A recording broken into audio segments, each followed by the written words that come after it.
Assistant DA, can you give me some help here? Out. Come on, buddy. Court's not even in session. Give me a break.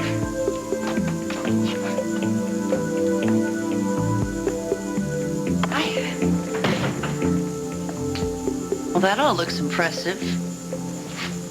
I wish you were the judge. What are you doing here? I just came by to see how you were doing. I'm doing good. Yeah? Yeah, there's a few more teeth marks in that pen you gave me. Well, that's what it's for. You know, you do your best to prepare. You never know how it's going to turn out. I was thinking, it's just an idea. How about if I stuck around and kind of hung out in your corner, a little rooting section? Even though I'm nobody's idea of a cheerleader, not the pom-pom type. No, I always thought you had a great set of pom-poms. You are too much.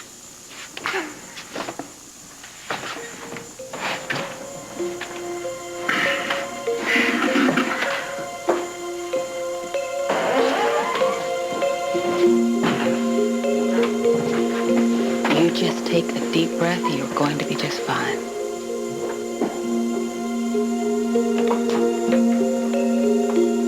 Court's in session. All rise. The Honorable Judge Foster presiding. About what time did you arrive at Stuart Chandler's gallery? Around 11:30. Was Mr. Thomason there? His body was there. The rest of him was on his way somewhere else. Was Brooke English there? Yes, she was. Counselor? Was there anyone else in the gallery, Mr. Martin? Yes, Dimitri was there. He was also holding a gun.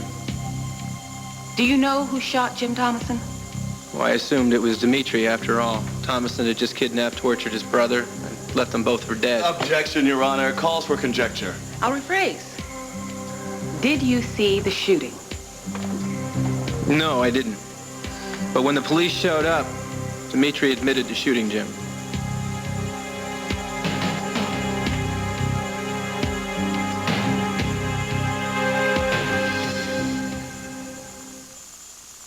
One Life to Live, ABC Daytime. There's enough for two. For you and me? Well, I wouldn't want to presume. Don't you want to have dinner with me? Oh, Stuart, I would love to have dinner with you. Thank you. This is so nice. Yes. Belle, you want to sit down? Thank you. Yes. Did you make that yourself? Oh, I may just as well have. I had to go to 3 different gourmet shops to find what I wanted. I hope you like chicken in beurre blanc sauce with the porcinis. I hope so, too. Porcinis? Is that baby porcupines? Oh, no. They're wild mushrooms. Oh, I love those. Oh, okay. Adam's afraid of them. He got a bad one when he was a little boy, got it out of the woods. It made him pretty sick. They're perfectly harmless. Marion. Adam? Marion brought me a casserole. A casserole? You? Well, you don't have to give me too much credit, darling. I just went into a store and bought it. Hi. Hiya, buddy. Boy, well, it's like a surprise party, only better, because everybody's surprised. I was certainly surprised. Uncle Adam, how was Pigeon Hollow? A disappointment. Like so many other things these days.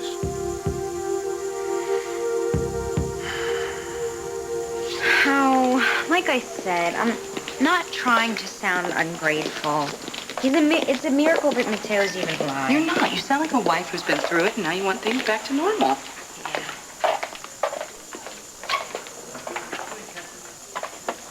You know, it's almost our first-year anniversary. Yeah, remember, are you going to do something special? Actually, I was hoping that we could go away for a few days and try to make a baby. A baby? Yeah, I'm ready. You're ready. Why do people say that? What does that mean when you say you're ready? I want one. You know, I never wanted a baby before. I was afraid, you know, with my childhood and role models. I don't think so. Yeah, I can relate. But now I get these cute little catalogs in the mail, you know, with the little shoes and the little hats, and a customer will come in with a baby, and they smell so sweet most of the time. Matteo's family, I just see the way they treat each other, and I know he would make a really good daddy. So you guys have talked about it? Well, before the whole hospital nightmare happened, we had a really good talk about it, you know, on Valentine's Day. And, you know, it was like we'd both thought it in our hearts, but we never admitted it out loud to each other. And I don't believe it. Look who's here. We were just talking about you. I turned around, you're gone. I looked everywhere. You look great. I haven't seen you in a long time. Thank you, Liza. Listen, get your things. Get your things. My things? Yeah, your books, your whatever, your bag. We're getting out of here.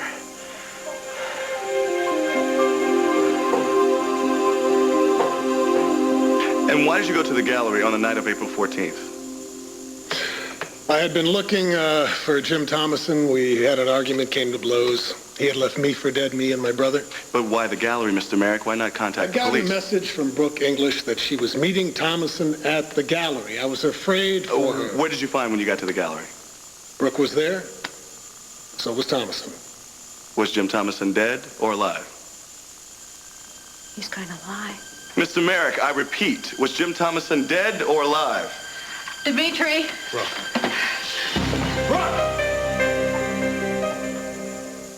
Meet Matt. Continues.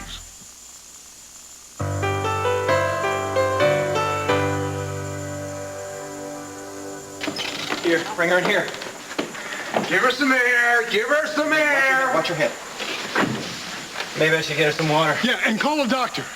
Don't bother. I'm fine. You faker. Listen, I'm going to do you worse than that if the two of you don't cut it out. What are you talking about? Don't give me that look.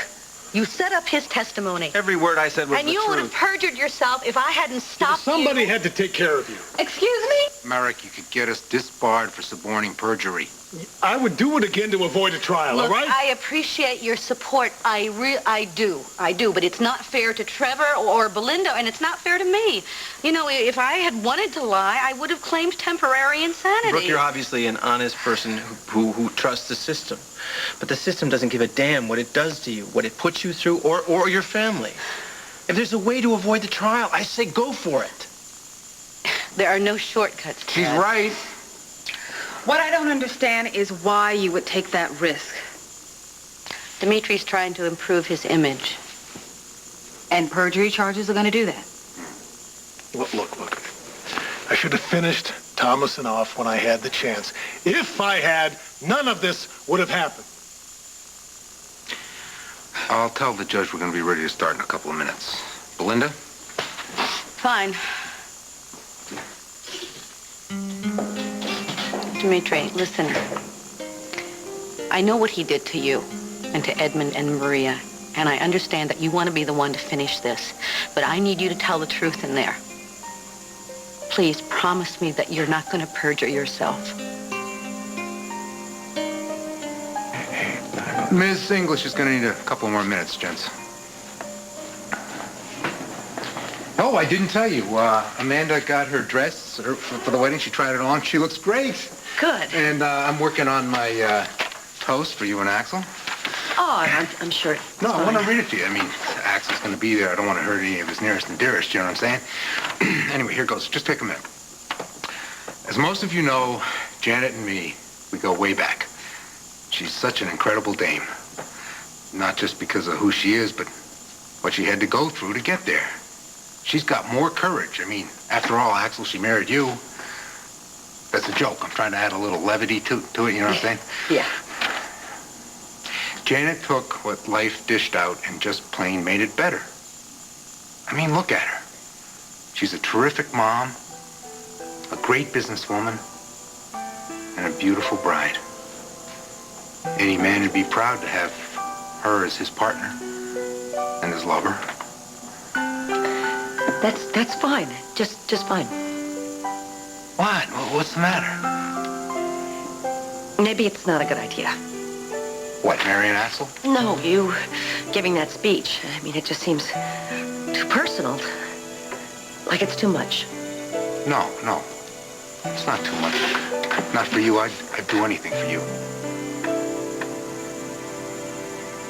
Look, I'm not any happier about my dad marrying than you are. I told you to keep her away from him. Don't speak to me like that, Uncle Adam. Not if you want me to listen. I trusted you, Scott. What am I supposed to do? He's a grown man. He has the right to choose his own friends. She's not a friend. She's a parasite. Or whatever. Okay, my dad likes her, and he expects us to respect his choice. I respect my brother more than any other human being on this planet. But she is a snake. She's a virus that kills every life that she infects. And my poor, innocent brother is no match for her. I had no idea you were such a party animal, Stuart. There are enough treats in that cupboard to satisfy a regiment. Cookie? Well, then you do have something in common. Sweet tooth. I have always responded to sweetness and kindness. Cookie, Stuart? Thanks. Adam's taking us to dinner. Really? Yeah. Well, I thought it was high time. Marion, do you have any particular dietary concerns? I wouldn't want to send you into anaphylactic shock. Oh, I can take just about anything, Adam. Yes, so I've heard. Well, I really have to go. Be sure to warn Scott about Camille. We seem to be besieged by predatory women these days.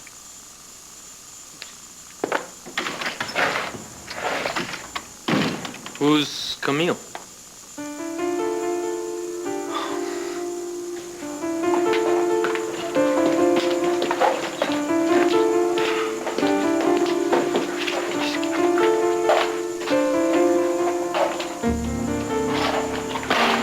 Appreciate you embarrassing me in front of our friends.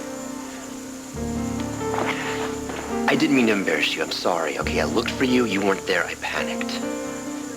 Here I am. I want you with me. Is that so hard to I'm understand? with you.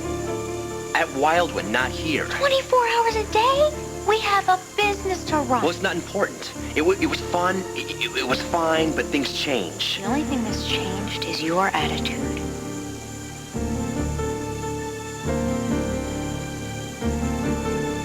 We almost lost each other. And you may have been able to process that, but I can't. And right now, all I want to do is be alone with you. Is that too much to ask?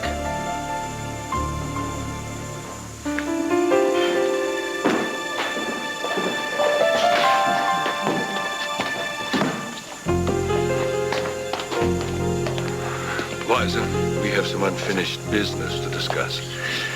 It's important.